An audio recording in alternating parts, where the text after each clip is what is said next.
Ešte za grófa Pálfiho slúžil v jeho veľkom vojsku istý husár Jano, pochádzajúci kdesi od Levíc.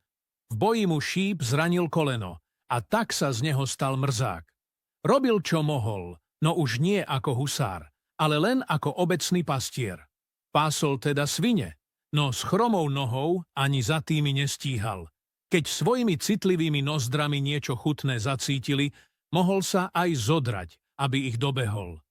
Keď ich raz dohnal, zistil, že nebežali za žrádlom, ale za vodou v neveľkej zabahnenej studničke v zelenom hájiku. Svine vyzerali veľmi spokojne, no Jano sa rozčertil. Vbehol za nimi do vody a rozháňal sa bičom. Hoci nemal fajnový nos, voda nevábne smrdela a chvíľu mu aj trvalo, kým z nej vyšiel. A vtedy s radosťou zistil, že ho chromá noha bolí akosi menej. Na ďalší deň svinky jemne pošipkával, aby sami od seba zabočili do tej smradľavej mláky a spolu s nimi vhupol do vody až po kolená. A nebudete veriť, po pár návštevách tejto vodičky začal bývalý husár chodiť rovno. Dobré sa rýchlo rozkríkne a tak sa do prameňa začali chodiť kúpať rôzni mrzáci a kriví ľudia. A čuduj sa svete, všetkým to pomohlo.